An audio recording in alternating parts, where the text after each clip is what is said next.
Emotional triggers no longer own you. You no longer chase the unavailable.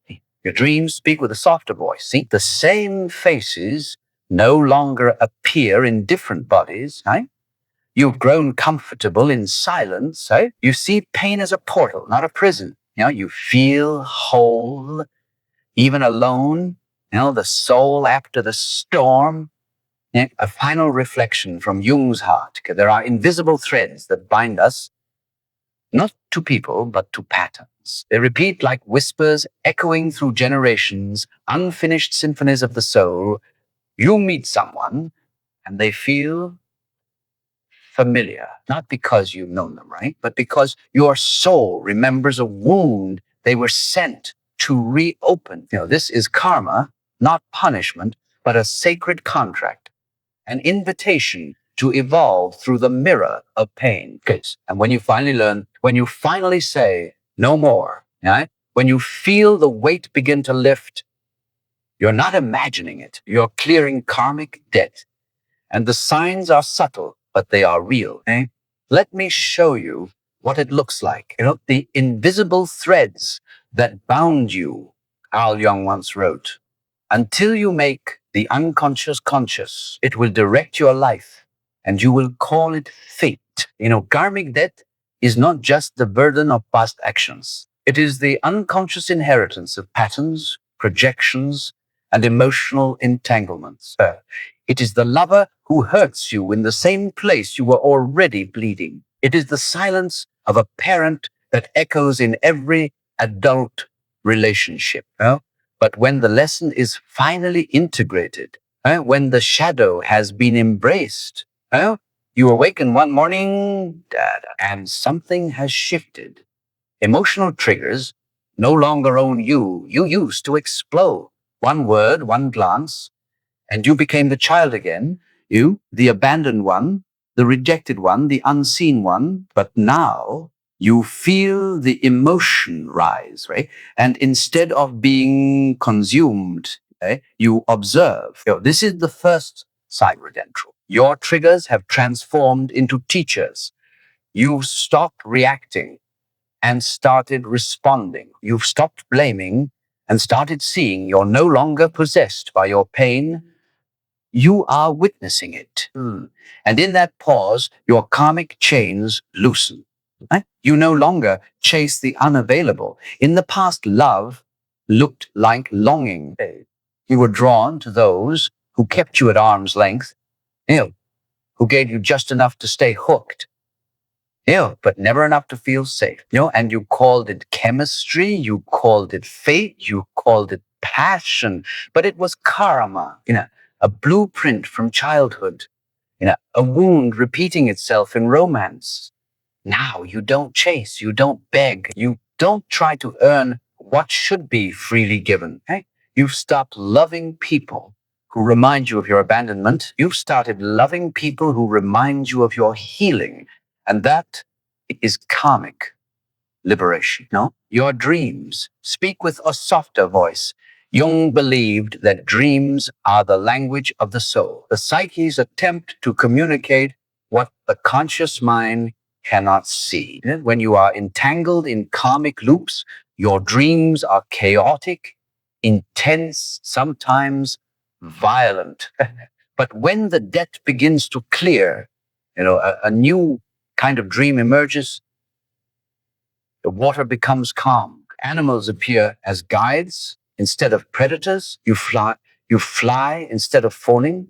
Your unconscious is no longer screaming for your attention. It is gently guiding you because your soul is now listening. The same faces no longer appear in different bodies. We attract not what we want, but what we are ready to resolve. And so the same archetype appears over and over again. The narcissist, the addict, the savior, the victim. Different faces, same energy, until the pattern is seen, until you realize they're all mirrors. But when the debt clears, those faces stop appearing. You walk into a room and no longer feel drawn to the wound you used to chase. You look at chaos and say, I used to love that Now it exhausts me. Right? Your resonance has changed. And so your reality shifts. You've grown comfortable in silence, in karmic states. Silence is terrifying. It reminds you of rejection, of abandonment, of not being chosen. You reach for distractions, noise, people, drama, because you cannot bear the voice inside. But when you've cleared enough karmic energy, silence becomes sacred.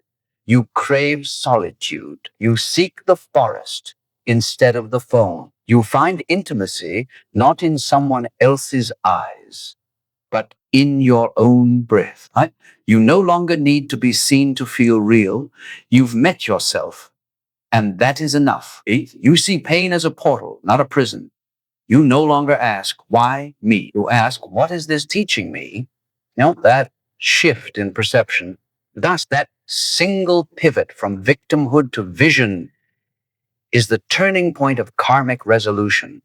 You stop avoiding discomfort. You walk into it with reverence. You understand now that pain is a portal, a sacred invitation to shed the false self and return to what is eternal. As Jung said, there is no coming to consciousness without pain, but pain, once integrated, becomes light. You feel whole, even alone. Perhaps this is the clearest sign of all. You don't feel incomplete without a relationship. You don't need external validation to feel enough. You've stopped seeking your missing pieces in other people and started recovering them from your own depths. The inner child is no longer hiding. The shadow is no longer exiled. The animus, they dance in balance. Right? You are no longer a fragmented soul chasing someone to make you feel whole. You are already whole, and love now flows from overflow, not emptiness.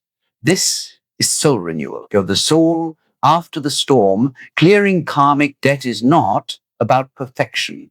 It's not about becoming untriggered or eternally enlightened. It's about becoming conscious. You may still feel sadness. You may still fall down, but now you fall with awareness. You rise without resentment. You carry your past, but it no longer carries you. And this is what Jung meant when he said, you, I am not what happened to me. I am what I choose to become. You have chosen, you have become, and the universe has felt it. Right? A final reflection from Jung's heart. If you've recognized these signs in your journey, right, know this, you are not behind. You are not broken. You are not cursed. You are awakening. You are returning. You are reclaiming what was always yours, the sovereignty of your soul.